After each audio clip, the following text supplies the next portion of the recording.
नमस्कार दोस्तों, मेरा नाम है सतसिंह। दी हरियाणा टॉक्स में आपका स्वागत है। नमस्कार, मेरा नाम है ओपी वशिष्ठ। आज हम खास मुद्दे में एक ऐसे बेहद विषय के बारे में चर्चा करेंगे जो हम सब से जुड़ा हुआ है। आज हम बातचीत करेंगे किसानों के बारे में, गांव के बारे में, गांव से जुड़ी हुई खेती के बारे में। और आज हम एक कंपैरिजन ड्रा करेंगे कि अभी जो किसानों का जो मुद्दा है वो बहुत ज्वलंत है, लेकिन जब चौधरी छोटूराम हुआ करते थे उस समय कैसा दौर था और किस तरह की समस्याएं थी। तो आज हम किसानों का संघर्ष, किसान नेता और किसानों की आवाज़ बनने वाले उन किसान नेताओं की भी बात करेंगे जो आज़ादी से पहले भी किसानों की जंग लड़ी उन्होंने और आज भी किसानों के लिए लड़ाई लड़ रहे हैं। तो ओपी जी देखिए, वो दौर था जब चौधरी छोटूराम हुआ करते थे और उस समय हरियाणा तो अस्तित्व में था, हरियाणा कल्चर भी था, हरियाणा सब कुछ था, लेकिन पंजाब का पार्ट था। एग्रीकल्चर था जी, मैं 1920 के आसपास का, फर्स्ट वर्ल्ड वार के आसपास की बात कर रहा हूँ। तो उस समय चौधरी छोटूराम एक ऐसी वॉइस थी जो आप ये मानिए कि हर किसान उनसे जुड़ा हुआ था। और कारण क्योंकि आप उसी भूमि से संबंध रखते हैं जिससे चौधरी छोटूराम जहाँ जन्मे थे। ये हमारे लिए, मेरे लिए खासकर बहुत गर्व की बात है कि एक ऐसे किसान नेता जो न केवल भारत में ही बल्कि पाकिस्तान, क्योंकि पहले तो पाकिस्तान भी भारत का ही हिस्सा था, रोहतक से लाहौर तक छोटूराम के नाम की गूंज होती थी। और मैं सापला से ही बिलोंग करता हूँ। तो चौधरी छोटूराम जो है, सापला के पास में गांव है गड्डी सापला। सापला के 4 गांव है, सापला, खेड़ी सापला, गड्डी सापला और नयाबास। तो चौधरी जो छोटूराम थे वो गड्डी सापला से थे और उनका गोत्र ओल्यान गोत्र रहा है। जी अच्छा ओपी जी, जब चौधरी छोटूराम जी जिस दौर में आए ना, उस दौर के मैं एक चित्र खींचना चाहता हूँ किसानों की क्या उस समय स्थिति थी। उस समय किसान शोषित था, उस समय किसान की कोई वॉइस नहीं थी और साहूकारों और बड़े जमींदारों के चुंगल में था। अगर एक बार कर्ज ले लेता था, पीढ़ियाँ खप जाती थी, वो कर्ज नहीं उतरता था। और एक ऐसा कानून था कि आप कर्जा नहीं दे पा रहे हैं तो आपकी ज़मीन नीलाम कर दी जाएगी। ये वो दौर था जब चौधरी छोटूराम राजनीति में आए और वो कितने पॉपुलर थे तो आपको पता ही है। वो क्या है ना, जब ये जिस दौर की आप बात कर रहे हैं 1920 के आसपास की, उस टाइम पे ना अकाल भी बहुत ज़्यादा पड़ते थे। आप देखो कि इतिहास पढ़ोगे तो कई सालों तक अकाल पड़ते थे, बारिश नहीं होती थी और खेत में एक दाना भी नहीं होता था। तो ऐसे में जो किसान है वो उधार लेके साहूकारों से और तब अपना परिवार का गुजर बसर करते थे। और जो थोड़ा बहुत उनका अनाज होता था, फसल होती थी, वो साहूकारों के पास चली जाती थी। क्योंकि एक और भी बड़ा कारण ये था कि उस समय किसान पढ़े लिखे नहीं थे, उस समय इतने शिक्षित नहीं थे, तो उनका शोषण बहुत होता था और उनको कहीं और से कर्जा लेने की जो सुविधाएं हैं वो सारे प्रोसेस या तो इतना कॉम्प्लेक्स होता था या सिस्टम था ही नहीं। तो उस समय आप किसान की दयनीय स्थिति के बारे में सोचो, जब किसान इस तरह से चीज़ों में, यानी कि काश्तकार वो खुद है लेकिन उसकी ज़मीन जो है नीलाम किसी और के पास पड़ी हुई है, मालिक होते हुए भी उसके साथ बदसलूकी होती थी। देखो, हम तो ये देखते आए हैं कि जो पहले किसान की जो एक डेफिनेशन होती थी वो ये होती थी कि फटीचर, फटे हाल, पैरों में एक पैर में जूती है, एक पैर में जूती नहीं है, उनका कमीज़ फटा हुआ है, धोती उनकी इतनी मैली है कि ये नहीं पता कि इसका कलर कौन सा है। तो किसानों की हालत बिल्कुल दयनीय हालत थी। एक आज ऐसे कह सकते हैं कि जो एक बिल्कुल जिसका कहते हैं ना कि भाई एक दाना भी खाने को नहीं होता, जेब में 10 रुपये नहीं होते, वो किसान की डेफिनेशन उस टाइम पे वही होती थी। और जब चौधरी छोटूराम आए, उन्होंने ये सब कुछ देखा, जो सेंट स्टीफन कॉलेज में पढ़े, उनकी जो एजुकेशन फंड की हमारे ही चौधरी छाजू राम ने जो है उनकी एजुकेशन को फंड किया। और उस समय चौधरी छोटू राम जब आए, उन्होंने सब कुछ देखने के बाद तरीके निकाले कि मैं किसानों की कैसे लड़ाई लड़ूंगा। उन्होंने रोहतक के अंदर जाट गजेटियर नाम का अखबार शुरू किया। वो उसी प्रोफेशन से थे जिस प्रोफेशन से मैं सन और आप 1916 की बात है ये। जी। प्रिंट वो अखबार निकालते थे और अखबार में किसानों का दर्द, किसानों की आवाज़ बनकर, और उस समय ब्रिटिश जो है ना हुकूमत थी, तो वो मतलब वीकली अखबार था वो। और जब अंग्रेज़ों ने देखा कि ये इतना पॉपुलर अखबार हो गया जाट गजेटियर, तो फिर उन्होंने परेशानी करनी शुरू कर दी, सेंसरशिप शुरू कर दी, अखबार को डिले करना शुरू कर दिया, लेकिन उनकी पॉपुलैरिटी रुकी नहीं। ऐसा कहते हैं कि जब ये जो जाट गजेटियर जब निकाला चौधरी छोटू राम ने, तो उसके लिए आसपास के गांव के, रोहतक के आस गांव के, जींद के, आपके हिसार के, ऐसे गांव के किसान थे जो उनके लिए चंदा देने के लिए आगे आए। किसी ने अनाज उसमें चंदे के रूप में दे किया, किसी ने 1 रुपया, किसी ने 2 रुपये, किसी ने 5 रुपये, और कोई तो बैल भी किसान उनको चंदे में देता था कि भाई ये मेरा बैल है जो खेती किसानी के लिए ये हम इसका यूज़ करते हैं। वो किसान भी उन्होंने छोटू राम को दान देने के लिए आगे आए।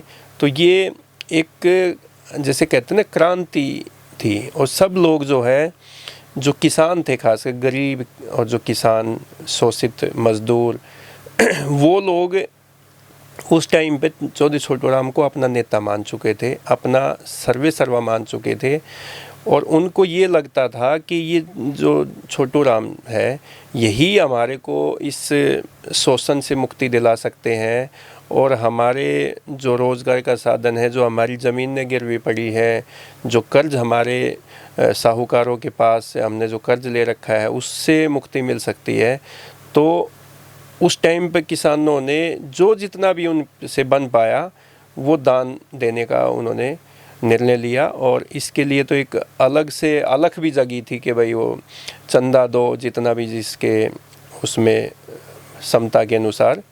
तो लोगों ने खूब वो, मैं तो एक किताबों में ही पढ़ा है कि एक जुलाना के एक किसान थे और वो एक बैल लेके ही चल दिए थे कि मैं इसको चौधरी छोटू राम को देने जा रहा हूँ।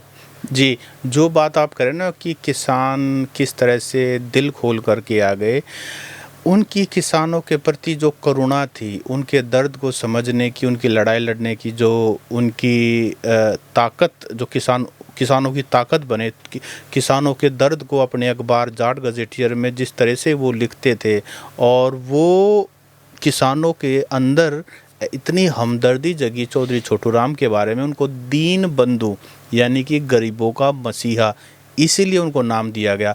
जहाँ तक आपने बहुत ही एक अच्छी बात उठाई कि कैसे किसान, क्योंकि उस समय कैश तो इतना होता नहीं था, किसान की हालत वैसे ही गरीब थी, लेकिन कोई 1 रुपया, कोई 2 रुपया, कोई 5 रुपये मुश्किल से, क्योंकि ये बहुत बड़ी अमाउंट होती थी। हम कब की 1920 के आसपास की बात कर रहे हैं। 1-1 रुपया चंदा देकर तो जाट शिक्षण संस्थान खड़ी होगी थी उस टाइम पे। बिल्कुल बिल्कुल। और जिनके पास नहीं था वो अपनी अनाज, 1 बोरी बाजरा दे दिया। जब कभी चौधरी छोटू राम अपने उनके साथ आते थे टीम के साथ, तो उनके लिए घर घर से रोटी इकट्ठा होती थी, दूध इकट्ठा होता था, लस्सी इकट्ठा होती थी, कोई गुड़ देता था, कोई कुछ देता था। तो ये जो भाईचारा था, ये जो इकट्ठा हो करके चौधरी छोटू राम का जो किसानों ने साथ दिया ना, और जो बैल वाली आपने बात कही, तो ये जुलाना के उसके 2 प्यारे बैल थे। तो उसने कहा कि अगर ये बैल चौधरी छोटू राम के काम नहीं आ सकते तो किस काम के, मैं देश के लिए, अपने समाज के लिए, किसान भाइयों के लिए इनको मैं चौधरी छोटू राम की सेवा में देना चाहता हूँ।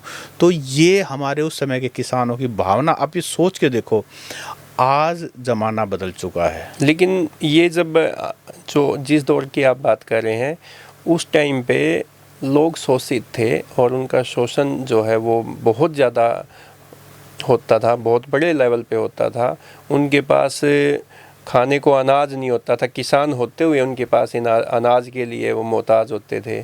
पैसा तो, नगद पैसा तो शायद ही किसी किसान ने देखा होगा कि भाई नकदी भी होती है, जमा करना तो उनके लिए कोई, मैं कह रहा हूँ कि भाई शायद बैंक तो थे ही नहीं, साहूकारों के पास ही वो अनाज बेचते थे, और जो अनाज बिका वो पैसा भी साहूकारों के पास ही होता था। ताकि उसमें जब उनको ज़रूरत होती थी, कोई घर में घर बनाना है, किसी बच्चे की शादी करनी है या कोई और भी कोई बच्चे की पढ़ाई लिखाई तो उस टाइम पे थी नहीं, तो जब उनसे उधार जो अपना जमा पैसा था उसी पैसे को लेने के लिए किसान जो लाइन में लगते थे। इस सब के बावजूद किसान दबा हुआ था, किसान शोषित था, किसान के मुंह में जुबान नहीं थी, लेकिन उसके बाद भी किसान मेहनती था, आत्म सम्मानी था। और जो चौधरी छोटू राम ने आत्म सम्मान को ही आवाज़ दी, जिसके कारण, जिससे प्रभावित होकर के किसान, पूरा का पूरा किसान वर्ग, गांव का वर्ग जो है उनके साथ जुड़ा। और चौधरी छोटू राम के हाथ इतने मजबूत किए कि वो सरकार में मंत्री बने और उन्होंने किसानों को कर्जा मुक्ति और इस तरह के जितने भी ऐसे कानून थे जो किसानों की ज़मीन को नीलाम, उन सभी को अबॉलिश किया। और उसके बाद किसान अपनी ही ज़मीन के मालिक डॉक्यूमेंट्स में बन पाए। नहीं तो उस समय कितना जो शोषण था, कितना सिस्टम ख़राब था, वो हम सब चौधरी छोटू राम जिस गांव में आते थे ना, ऐसा कहा जाता है चौधरी, ऐसे लोग एग्जाम्पल दिया करते थे, चौधरी छोटू राम हमारे गांव में आने वाले हैं। वो गांव में मीटिंग करते थे, वो डिस्ट्रिक्ट लेवल पे, ब्लॉक लेवल पे, फिर डिस्ट्रिक्ट लेवल पे करते थे और लोगों में उनके नाम का एक मतलब सुन लेते थे ना, तो मैं ये मान पूरा गांव का गांव चल जाता था। और उनकी वो फिल्म आई थी ना पीछे सी, चौधरी छोटू राम के ऊपर, किसी अंग्रेज़ अफसर से वो बात कर रहे हैं कि भाई मैं जो है ना, आप इसमें बढ़ोतरी करो, गन्ने की फसल है या कौन सी एमएसपी को लेके कुछ उस फसल को लेकर के, तो उन्होंने मना कर दिया। तो उन्होंने कहा कि भी इतने कम दाम में मैं नहीं दूंगा, नहीं तो मैं यहाँ से निकलता हुआ जाऊंगा और जहाँ कहूँगा वहाँ आग लगा देंगे, जब तक तुम्हारी हुकूमत पहुँचेगी, तुम्हारी फ़ौज पहुँचेगी, सारा का सारा अनाज जल चुका होगा। तो उसके बाद उनको बढ़ाना पड़ा था वो एमएसपी या जो भी प्राइस हाइक की बात थी। तो ये चौधरी छोटू राम का रुतबा था। ये मैं आपको, जब आपने बात की फसल के दाम की बात की, तो महर्षि दयानंद विश्वविद्यालय में मैनेजमेंट के एक प्रोफेसर है रामफूल ओल्यान, वो सापला से बिलोंग करते हैं। उन्होंने एक रिसर्च की, एक स्टडी की, और उस स्टडी में ये बताया गया है कि जो एमएसपी है ये दीनबंधु चौधरी छोटू राम की देन है। जो फसल का जो मूल्य निर्धारित करने वाली बात है, जो एमएसपी, वो चौधरी छोटू राम ने ही किया था। जब अमेरिका और कई जो देश थे उस टाइम पे, प्रथम विश्व युद्ध की बात आप कर रहे हैं, तो उस टाइम पे जब अनाज का संकट आया तो अमेरिका जो है वो बहुत बड़े लेवल पे इंडिया से अनाज खरीदता था, लेकिन उसके जो दाम थे वो बहुत कम होते थे। तो चौधरी छोटू राम ने अमेरिका को अनाज देना ही बंद करवा दिया था कि भाई जब तक आप इसका उचित मूल्य निर्धारित नहीं करेंगे, यहाँ का अनाज अमेरिका में या किसी दूसरे देश में नहीं जाएगा। तब एमएसपी लागू हुई थी अनाज पे, गेहूं पे। जी, और उसके बाद फिर एमएसपी, मंडी सिस्टम, ये सारे चौधरी छोटू राम की देन है, जो किसानों को सीधा लाभ मिलता है। अब हम आते हैं कट टू 2020। हमने 1920 की बात की, उसके 100 साल बाद 2020 जब किसान आंदोलन हुआ, और ऐसा किसान आंदोलन हुआ कि हमारे टिकरी बॉर्डर पर, सिंघू बॉर्डर पर, गाजी बॉर्डर पर हरियाणा, पंजाब, राजस्थान, यूपी से किसान आए और वहाँ बैठे। अब इस किसान मूवमेंट की प्रोटेस्ट का स्वरूप बदल चुका था। अब डिजिटल युग आ चुका था। अब किसान भाषण देते हैं, अब किसान ट्विटर के ऊपर ट्रैक्टर टू ट्विटर ट्रेंड करवाते हैं। फेसबुक, वहाँ एक रोटी दान देते थे, यहाँ पर लाइक करते हैं, वो कमेंट करते हैं, शेयर करते हैं, क्योंकि अब बिल्कुल ना डिजिटल युग आ गया है। और अब भी देखो, लड़ाई का तरीका बदला, लेकिन भावना जो है, किसानों के इश्यूज़ अब भी रेलिवेंट है। मुझे लगता है जो 100 साल पहले जिस चीज़ की नींव चौधरी छोटू राम ने रखी थी ना, बात तो वही है, भावना वही है, लेकिन चौधरी छोटू राम जैसा लीडर नहीं है। देखो ना, ये जो आंदोलन आपने 2020 की बात की, इसमें तो कोई एक किसान नेता था ही नहीं जिसके साथ किसान उसकी ताकत बने और उनकी आवाज़ बुलंद करने वाला नेता अपना नेता माने। ऐसा एक नेता था नहीं। पता नहीं 25 से 40 हाँ संगठन थे, हाँ, जत्थेदार थे, किसान संगठन थे 40। अब 40 संगठन बनेंगे, 40 उनके नेता बनेंगे, तो एक मत तो हो ही नहीं सकते। कैसे हो पाएंगे? लेकिन मैं फिर भी कहना चाहूँगा, उसके बाद उनकी जीत है कि आखिरकार सरकार को जो 3 कृषि कानून है उनको रद्द करना पड़ा। उसके बावजूद भी, डिफरेंसेस होने के बावजूद भी, क्योंकि उनको लगा कर एमएसपी ख़त्म हो जाएगी, जो कि सिर्फ 6% किसानों को पूरे देश में मिलती है, अगर ये ख़त्म हो जाएगी, जो थोड़ी बहुत ज़मीन बची हुई है, जो थोड़ी बहुत रोजी रोटी कमा लेते किसान, वो भी ख़त्म हो जाएगी। तो जीत तो है, तरीका बदला है, उतने विश्वसनीय और उतने मास लेवल के लीडर अब नहीं जो चौधरी छोटूराम के टाइम में हुआ करता। लेकिन एक देखो, फर्क है, किसान नेता तो बाद में भी बड़े नेता हुए हैं, लेकिन छोटूराम, नाम उनका छोटूराम था, लेकिन उसके कद के बराबर कोई नेता आज तक किसान नेता नहीं बना है। काम बड़े ही रहे हैं उनके, काम भी अच्छे रहे हैं, ऐसा नहीं है। चौधरी चरण सिंह जो है हमारे देश के प्रधानमंत्री बने, उनको भी किसान नेता के तौर पे उनकी पहचान है, आज भी किसान नेता के तौर पे उनको जाना जाता है। और उनके बाद महेंद्र सिंह टिकैत जो है, उन्होंने भी किसानों की लड़ाई लड़ी है और उनका भी बड़ा नाम है किसानों के उसमें। चौधरी देवीलाल ने भी चौधरी देवीलाल भी है, लेकिन वो उनको किसान नेता की उपाधि नहीं दी जा सकती। नहीं, मैं कह रहा हूँ ग्रामीण परिवेश के रहे हैं, किसानों की लड़ाई भी उन्होंने लड़ी है, किसानों के हित में भी उन्होंने काम किया है चौधरी देवीलाल ने, ऐसे कहते लेकिन हैं, किसान नेता की छवि आज भी नहीं उनकी बन पाई है। मैं कह रहा हूँ कि एक समय ऐसा था, गांव का आदमी, किसान आदमी रेस्ट हाउसों में घुसता हुआ डरा करता। ये जो डर खोलने वाला जो है ना, ये चौधरी देवीलाल की देन है। उन्होंने कहा कि ये थारे हैं, क्यों डरो, बढ़ो इनमें। और उन्होंने उनका थोड़ा डर जो है ना सरकार से भिड़ने का, हाँ, उनकी थोड़ी सी सरकार के आमना सामना करने का, गांव के लोगों को जो अग्रेशन जो लेके आए, जो डर आप बात कर रहे हैं, जो डर निकालने का काम किया, वो चौधरी देवीलाल ने किया। क्योंकि हम जब बिल्कुल जैसे छोटे थे, कॉलेज में पढ़ते थे, तो स्कूल कॉलेज में, तब हम देखते थे कोई भी, जैसे उन्होंने एक बात कही थी कि कहीं पे भी किसी भी बच्चे का इंटरव्यू है, रिटन टेस्ट है या कोई इंटरव्यू देना है नौकरी के लिए, उसके लिए कोई बसों में किराया नहीं देगा। तो जो यूथ है वो बसों में फ्री जाते थे। बाद में तो ये भी हो गया था कि भाई इस बस में किराया ले ले भाई, जैसे ऐसे बात कहते थे कंडक्टर आया बस में, भाई कोई भी यूथ की बात मैं बात कर रहा हूँ। एक समय तो ऐसा भी था कि वो कहते भाई टिकट, बोले भाई ये बस ताऊ की है। बोला ताऊ कौन? बोला चौधरी देवीलाल। और उन्होंने ये कह रखा है कि कहीं पे भी जो बच्चा टेस्ट देने के लिए जाएगा, इंटरव्यू देने के लिए जाएगा, तो उसका कोई किराया नहीं लगेगा। तो चौधरी देवीलाल की जो आप बात कह रहे हैं, बिल्कुल उनके मन में किसानों के प्रति जो दर्द था, गांव के प्रति जो एक अपनापन था, उसी का नतीजा है कि चौधरी देवीलाल की जो पीढ़ी है, आप ही देखिए, खुद वो, उसके बाद उनके सुपुत्र चौधरी ओम प्रकाश चौटाला, रंजीत चौटाला, उनकी कितनी सारी बाकी पीढ़ियाँ, वंशज जो हैं अभी राज के अंदर है। लेकिन चौधरी देवीलाल वाली बात तो कैसे आएगी? वो तो देखो, वो तो बिरले ही होते हैं। वो ऐसे नेता, ऐसे किसान नेता, ऐसे व्यक्तित्व के धनी, ये युगों में या शताब्दियों में एक दो ही पैदा होते हैं, ऐसे नहीं होते कि भाई। उनके बारे में कहा जाता है, कुछ लेखकों ने किताब लिखी उनको कहा जाता है कि वो सरकार में थे तो वो अपने सलाहकारों से बोले यार कुछ मज़ा सा नहीं यार, मन ने तो मज़ा जो ना सड़का पे आवा है, सरकार का विरोध करने को। जी अपनी सरकार है अपनी सरकार है।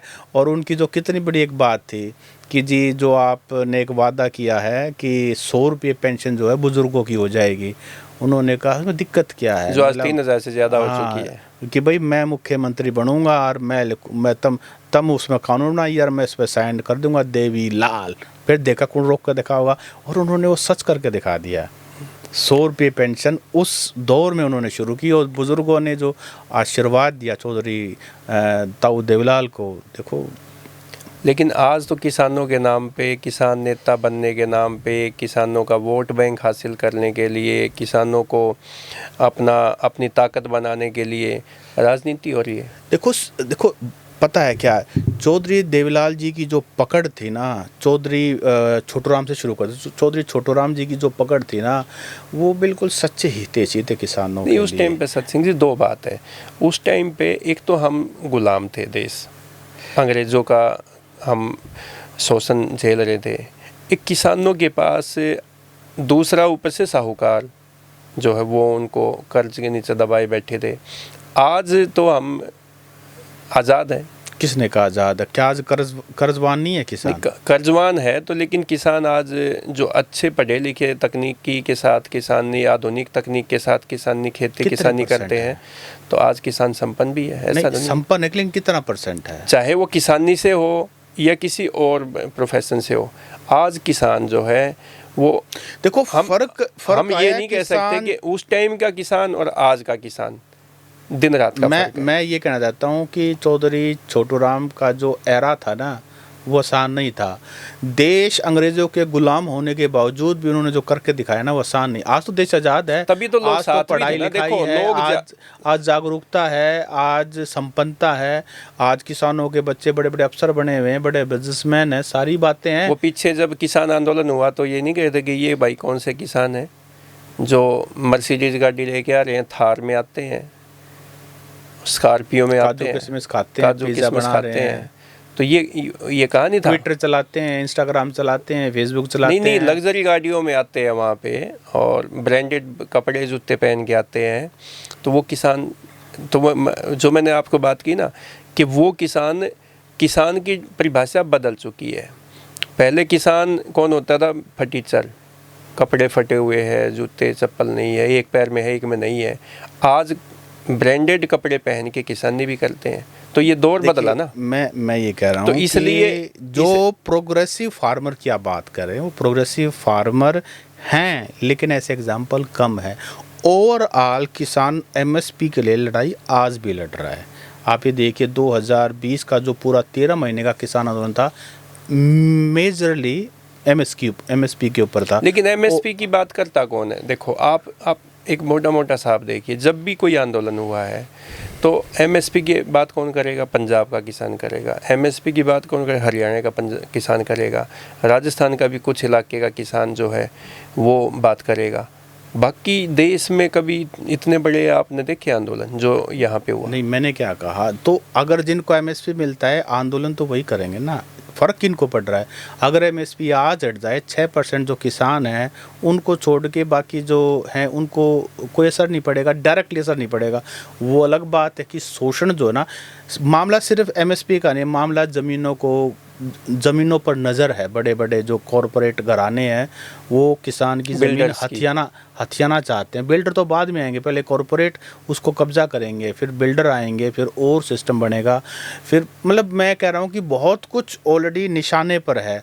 लेकिन किसान, मुझे लगता है कि आज के टाइम में जो आपने कहा ना, ब्रांडेड हो गए हैं, पढ़े लिखे हो गए हैं, विदेश में रहते हैं, ये अच्छी बात है। किसानों की जो नस्ल है वो सही जगह पहुंच गई है और पूरी दुनिया में फैले हुए हैं, और पूरी दुनिया से किसान आंदोलनों को सपोर्ट आया। आप ये देखिए, ट्विटर चला करके किसानों ने, या किसान की जो नस्ल है, उन्होंने पूरी दुनिया से समर्थन हासिल किया।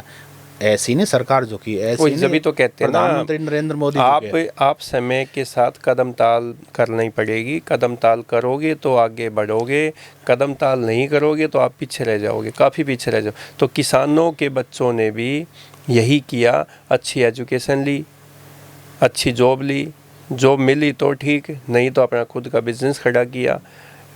देश में बिजनेस नहीं कर पाए, विदेश की तरफ रुख किया। तो ये अच्छी बात है ना। तो देखो, अगर किसानी के भरोसे ही रहते तो आज भी वही हालत होती। नहीं, लेकिन मैं ये कह रहा हूँ कि देखो, एनिमल हस्बेंड्री जो है, पशुपालन जो है, एक साइड हेल्प है किसानों की। एक छोटी मोटी नौकरी मिल जाए तो गुजारा हो जाता है।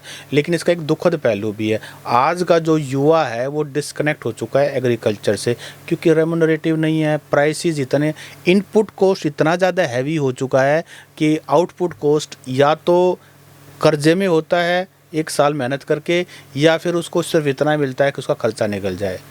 कोई किसान नहीं कमा रहा। कुछ प्रोग्रेसिव किसान जिन्होंने अपनी जो फार्मिंग है उसको मैकेनाइज्ड कर लिया है, और जो रिसर्च करके, डाइवर्सिफिकेशन करके लाभ उठा रहे हैं, सिर्फ वो किसान।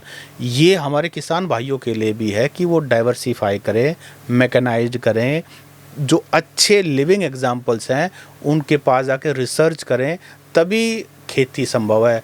अदरवाइज़ जो चौधरी छोटूराम जी ने एक विरासत चौधरी छोटूराम जी के एफर्ट, उसके बाद चौधरी चरण सिंह के एफर्ट, फिर चौधरी देवीलाल के एफर्ट, और उसके बाद किसानों के नाम पर हरियाणा में राजनीति तो हर एक पार्टी कर रही है। कांग्रेस की बात कर ले, भूपेंद्र सिंह हुड्डा कहते हैं मैं किसानों का सबसे बड़ा शुभचिंतक, और अपने इंडियन नेशनल लोक दल जेजेपी, ये भी अभय सिंह चौटाला तो अपने आप को विरासत- किसान नेता और जल पुरुष ही कहते हैं। तो उन्होंने तो किसान आंदोलन के दौरान इस्तीफा भी दिया था इलाहाबाद से। तो कहीं ना कहीं सबको कुछ ना कुछ किसानों के हित में दिखाना है। बीजेपी कहती है कि हमने किसानों को मालामाल कर दिया। अब वो कौन से किसान जिनको मालामाल कर 1.5 दिया? गुना ज्यादा आमदनी होगी। हाँ, वो पता नहीं क्या क्या कहते हैं कि ऐतिहासिक मोदी जी ने भी ये ऐतिहासिक वादा हो किया था गया कि 2022 तक जो किसान है उसकी आमदनी दोगुनी हो जी। तो जाएगी। ऐतिहासिक कहते हैं, लेकिन वो ऐतिहासिक कौन से किसान हैं? हमें तो वो किसान हैं, ऐसे किसान, लेकिन जो नंबर है वो बहुत कम है। और जो ये मुद्दा है, जो आज का हमारा मुद्दा है, किसानी का, खेती का, गांव का, गुहांड का, मुझे लगता है कि 100 साल से ज़्यादा समय हो गया है, और अब समय आ गया है कि हमारे किसान भाइयों को एक स्टेप आगे बढ़ कर के अपने पूर्वजों से जो उन्होंने सीखा है उनके बारे में पढ़े, उनके बारे में जाने, और कुछ इस तरह से करें कि जिस तरह से किसानी दोबारा से लाभ का व्यवसाय बन सके। देखो, पहले हमारे बड़े बुजुर्ग होते थे, वो ये कहते थे उनकी ज़मीन जान से भी प्यारी होती थी। 1 इंच ज़मीन वो बेचना पाप समझते थे। किसान अपने खेत, अपनी ज़मीन बेचना पाप समझता था कि अगर मैंने ज़मीन बेच दी तो मैंने बहुत बड़ा पाप कर दिया। लेकिन आज वही किसान ज़मीन को बेच रहा है, या तो अपने बच्चे की नौकरी के लिए पैसे दे रहा है। ये तो पिछले दिनों, कई साल की बात है, एमडीयू का ही सोशल जो है सामाजिक विज्ञान विभाग में एक सर्वे किया गया था आसपास के गांव में, हरियाणा में।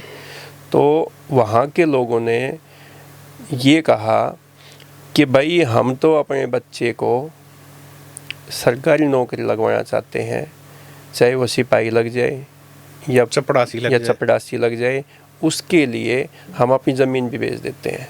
ज़मीन बेची है, और ज़मीन नौकरियों के लिए बेची भी है। इस अब एक नया दौर आप देखने को मिलेगा कि अब अपने बच्चे को विदेश में पढ़ने के लिए, विदेश में जॉब लगवाने के लिए, नौकरी करने के लिए किसान अपनी बेशकीमती ज़मीन बेच रहे हैं। आप ये जो जीटी रोड बेल्ट है, इसको आप देखोगे, आप तो ये कहिए ज़मीन बेच नहीं रहे हैं, ज़मीन बेचनी पड़ रही है। कोई अपनी खुशी खुशी अपनी ज़मीन नहीं बेचता है। सभी को अपनी ज़मीन माँ जितनी प्यारी है, लेकिन क्या करें, मजबूरी आगे खड़ी है, कर्ज आगे खड़ा है। अगर इस पीढ़ी को भी आगे उन्होंने कोई और डायरेक्शन नहीं दी तो वो देखो, मैं भी गांव से हूँ। हमने अपने माँ बाप को, दादा को कहते हुए सुना है कि भाई हम तो मिट्टी में मिट्टी हो लिए, हमारे तो हाथ गड़ गए। कम से कम बच्चे तो एक नई डायरेक्शन पकड़ जाए। बच्चों का तो भविष्य खेती में मत आना, तुम कुछ बाहर ही अपना करना, नौकरी पेशे में घुसना, ताकि कम से कम तुम इस चीज़ से बच सको। ये बचपन से हर किसान जो भी खेती करते हैं सब ने सुना है कि भाई यहाँ कुछ नहीं है, मिट्टी में मिट्टी के अलावा कुछ नहीं। पूरे साल आप मेहनत करो और आपको एंड टाइम पे फसल बर्बाद हो जाए, एंड टाइम पे आपको रेट ना मिले, बीमारी लग जाए, 100 तरह की सिस्टम है। लेकिन एक बार आप नौकरी लग गए तो आपकी सैलरी पक्की है, चाहे आंधी आए, तूफान आए, चाहे कोई बीमारी लगे, कुछ भी हो। तो आज छोटूराम को कोई याद करता है? जी, वैसे मैं ये कहता हूँ, नई पीढ़ी नहीं, मैं ये कहता हूँ चौधरी छोटूराम जी के जो विचार को आगे बढ़ाने वाले लोग अभी एक्टिव हैं। युवा भी बहुत सारे क्लब बने हुए हैं, बहुत सारे लोग हैं जो चौधरी छोटूराम जी के नाम पे कुछ ना कुछ करते रहते हैं, गोष्ठी हम तो करते रहते हैं। एक बार 5 साल में एक बार देखते हैं कि छोटूराम को याद किया जाता है चुनाव के समय में। चौधरी छोटूराम विचार मंच भी बना, चौधरी छोटूराम का नाम कहीं ना कहीं कानों में सुनाई दे जाता है। बड़े बड़े एजुकेशनल इंस्टीट्यूशंस हैं उनके नाम पर, ऐसी बात नहीं, चौधरी छोटूराम जी की प्रेजेंस तो आप है। देखोगे ना, जब चुनाव आते हैं, चाहे वो विधानसभा के हों या लोकसभा के चुनाव, दिल्ली से नेता चलेगा, कोई भी नेता की मैं बात कर रहा हूँ, चाहे वो बीजेपी का हो, इनेलो का हो, जेजेपी का हो, कांग्रेस का हो या आम आदमी पार्टी का हो, कोई भी नेता जो हरियाणा में राजनीति करेगा, वो दिल्ली से चलेंगे सापला के चौधरी छोटूराम संग्रहालय जो बना हुआ है वहाँ पे 64-65 फीट की उनकी प्रतिमा लगी हुई है। वहाँ पे पुष्प अर्पित करेंगे और चौधरी छोटूराम का नारा लगाएंगे और अपना चुनाव कैंपेन शुरू कर देंगे। और जैसे ही चुनाव ख़त्म होगा छोटूराम को तुरंत भूल जाते हैं। नहीं, वो चौधरी छोटूराम को वापस दिल्ली जाते हुए सापला ही छोड़ जाते हैं। सापला से कि आगे दिल्ली हमें सापला से ले लेते हैं, हरियाणा में घुस के और वापस सापला ही छोड़ जाते हैं कि भाई आपकी ज़रूरत यहीं तक थी, ख़त्म हो गई, आप दिल्ली में अपना मज़ा करेंगे, भूल जाएंगे बीवी, टीवी और वहाँ बड़े ऐशो आराम करते देखो, चौधरी छोटूराम के भतीजे चौधरी श्रीचंद भी सांसद रहे यहाँ से। वहाँ तक दीनबंधु चौधरी छोटूराम की विरासत को आगे बढ़ाया गया और उनके जो पद चिन्ह है या जो उनके विचार है, चौधरी श्रीचंद ने उनको काफ़ी आगे ले जाने का काम किया। लेकिन जैसे ही चौधरी श्रीचंद की राजनीति ख़त्म हुई, क्योंकि देखो समय जो जन्म लेगा वो जाएगा भी, तो काफ़ी एज्ड होने के बाद, जैसे ही उनके मरने के बाद, उनके निधन के बाद, उनके नाती के तौर पे चौधरी बीरेंद्र सिंह चौधरी छोटूराम का विरासत को आगे बढ़ाने का नाम तो लेते हैं, लेकिन कितना कर पा रहे हैं और उनके विचारों को हरियाणा में या किसानों के बीच में कितना ले जा पाते हैं, ये आप सबको पता ही है। चौधरी बीरेंद्र सिंह बहुत पुराने सीजन लीडर हैं। चौधरी छोटूराम के बारे में, किसानों के बारे में बात तो बहुत करते हैं वो, लेकिन हकीकत क्या है देखो, ये जनता है, जानती है, हम अपने मुंह से क्या कहें। कुछ लोग हैं जो उनके समर्थक हैं, 40 साल से भी ज़्यादा से वो राजनीति में हैं, ज़्यादातर समय उनका कांग्रेस में बीता है, फिर बीच में बीजेपी चले गए थे, मंत्री बने थे, फिर वापस कांग्रेस में आ गए हैं, राजनीतिक संन्यास लेने की बात कही है, अब दोबारा से फिर एक्टिव हैं, राजनीति की चाहत जो है उनको अब भी है। लेकिन किसान वर्ग का, किसान का कितना भला किया है, और देखो ये सब कुछ तो सब कुछ आगे है इसमें। पूर्व मुख्यमंत्री चौधरी ओम प्रकाश चौटाला 2001-2 की बात है ये जो छोटूराम संग्रहालय है उनके गांव में जो हाईवे पे बना है सापला में, ये चौधरी ओम प्रकाश चौटाला ने बनवाया था। और वो खुद वहाँ पाकिस्तान में लाहौर से उनके कुछ यादगार चीज़ें, वस्तुएं उस टाइम पे लेके आए थे, जिसमें हुक्का था, उनका वो एडवोकेट का जो कोट है वो था, कुछ और भी चीज़ें थी, वो लेके आए और वो छोटूराम संग्रहालय में रख दिए गए थे। उसके बाद आप देखोगे अब जो छोटूराम संग्रहालय है वो कितनी किस हालत में पड़ा है, वो आप ये देखिए, वो ऐसा माजिक तत्वों का अड्डा बन चुका है। आप कभी जाके देखो, आपका तो गांव है, आपको सारे इनपुट मिलते रहते हैं। हम वहाँ पे गए जाते हैं तो वहाँ पे नशेड़ी लोग बैठे मिलेंगे पार्क में, और जो संग्रहालय बना हुआ था उसकी आप हालत देखो, वो किसी खंडर से कम नहीं मिलेगा आपको। और सबसे बड़ी बात मैं आपको बताऊं, आप उनके गांव में जाइए, पैतृक गांव में चौधरी छोटूराम के, और उनकी जो हवेली थी, आप एक बार वहाँ की विज़िट कीजिए, आपको पता लग जाएगा कि चौधरी छोटूराम की विरासत को कैसे संभाल के लोगों ने रखा हुआ है। वहाँ हवेली नहीं है, वह बंद पड़ा है। गली जो है आप देखोगे, पहले मैं एक बार गया था तो गली टूटी पड़ी थी, वहाँ पे कोई संभालने वाला नहीं है। नहीं तो एक इतने बड़े किसान नेता जिसको पाकिस्तान के लाहौर में भी आज भी याद किया जाता है, उनका नाम जानते हैं, उनके फ़ोटो टंगे हुए हैं, और उनके पैतृक गांव में उनकी जो खुद की हवेली है, आप उसकी दुर्दशा देख लीजिए। तो विरासत संभालने वाला कोई नहीं है। आज राजनीति है, राजनीति में अगर किसी नेता को, पार्टी को लगता है कि चौधरी छोटूराम का नाम लेने से उनको वोट मिल जाएंगे, तो उनका बड़ी बड़ी बातें की जाएंगी, उनका संग्रहालय को लेके उनका रेनोवेशन की बात आ जाएगी और बहुत सारी चीज़ें आ जाएंगी। लेकिन जो असल मायनों में जो विरासत संभालने की है, वो तो उनकी धरोहर है, उनकी जो कोठी है, उनकी जो हवेली है, उसको संजो के रखते, उनको एक यादगार के रूप में, उसको मैं तो ये कह रहा हूँ कि किसानों के लिए तो वो एक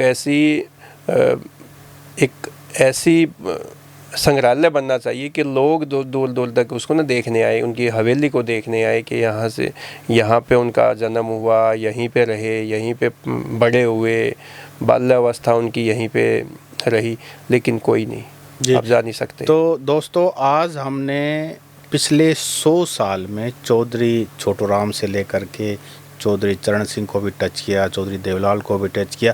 आज की जो राजनीति में लोग एक्टिव हैं उनके बारे में बातचीत की, किसानों के मुद्दे के बारे में बातचीत की कि चौधरी छोटूराम किस तरह से राजनीति करते थे, किसानों के मुद्दे उठाते थे, किस तरह से वो एक पत्रकार के रूप में किसानों की आवाज़ उठाते थे। अंग्रेज़ी हुकूमत थी, फिर किस तरह से ट्रैक्टर टू ट्विटर करके दौर बदला, किसान आंदोलन की बातचीत की, क्या क्या मुद्दे हैं सब बातचीत की। तो दोस्तों, आज का हमारा मुद्दा कुछ ख़ास था, हमारे दिल से जुड़ा हुआ था, क्योंकि जब कभी किसान की बात होती है, जब कभी गांव की घुमांड की, जब कभी युवाओं की बात होती है, तो बड़ा ही हम भावुक से हो जाते हैं।